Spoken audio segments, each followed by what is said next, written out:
Halo semuanya, saya Bergita Juliateja dari kelas 10 IPS 2. Nah, apakah kalian ingat pada tahun 2019 netizen Indonesia dibuat heboh karena ada fenomena di mana di perairan Selat Madura tampak airnya terpisah dan terbelah menjadi dua. Di Selat Madura, air laut tampak seperti terbelah, tak bisa menyatu dan dipisah oleh buih ombak karena adanya perbedaan suhu, kadar garam, dan kerapatan airnya.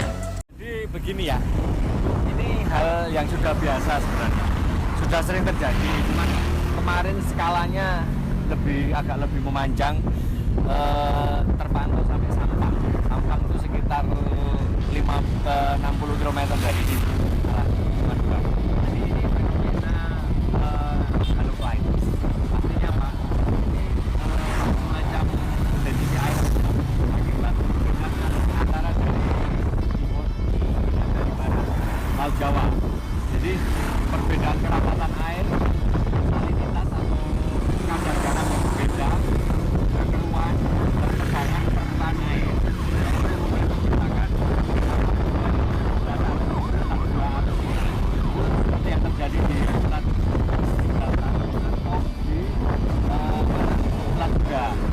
Cuman ini memang agak lama, jadi fenomena ini yang biasa. Apakah fenomena ini sangat wajar terjadi? Jadi, fenomena yang terjadi di Selat Madura sangat wajar terjadi dan tidak berbahaya sedikit pun. Nah, kenapa hal ini bisa terjadi? Sebenarnya hal ini terjadi akibat adanya pertemuan antara air yang berkandungan garam tinggi atau salinitas tinggi dengan air yang berkandungan garam rendah atau salinitas rendah. Nah, para ahli menyebutkan fenomena ini sebagai fenomena halocline. Fenomena halocline merupakan kemerosotan yang disebabkan oleh penurunan salinitas dalam badan air yang disebabkan oleh gradien vertikal dalam badan air. Salinitas pada kedalaman umumnya semakin tinggi karena di dasar laut terjadi pengendapan zat-zat yang jatuh dari permukaan atau sisa-sisa dari organisme laut. Pada permukaan, salinitas dapat dikatakan cukup tinggi karena pada permukaan air terjadi penguapan baik atau perbedaan temperatur antara air dan udara, atau juga bisa karena kelembapan udara kecil. Karena semakin dalam temperatur, maka semakin rendah salinitas mulai turun seperti terlihat pada grafik sampai kedalaman 1 km dan biasanya pada kedalaman itu salinitas paling rendah. Namun pada kedalaman 1 km sampai dasar laut, salinitas meningkat drastis sampai sekitar 34,5 karena tidak ada turbulensi lagi.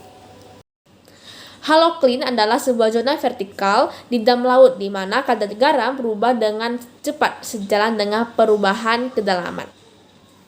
Perubahan kadar garam ini akan mempengaruhi kepadatan air sehingga zona ini kemudian berfungsi sebagai dinding pemisah antara air asin dengan air tawar. Air asin memiliki kepadatan yang lebih besar dibandingkan dengan air tawar.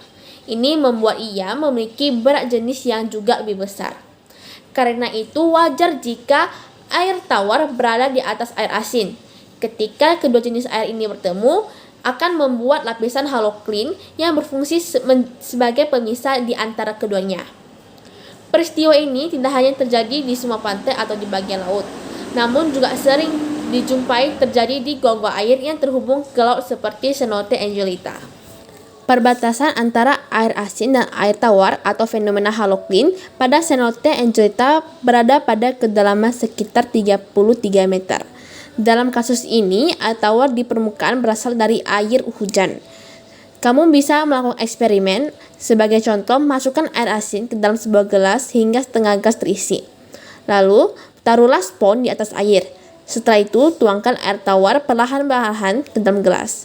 Maka lapisan halocline akan tercipta sehingga air tawar yang masuk tidak bercampur dengan air asin yang dibawanya.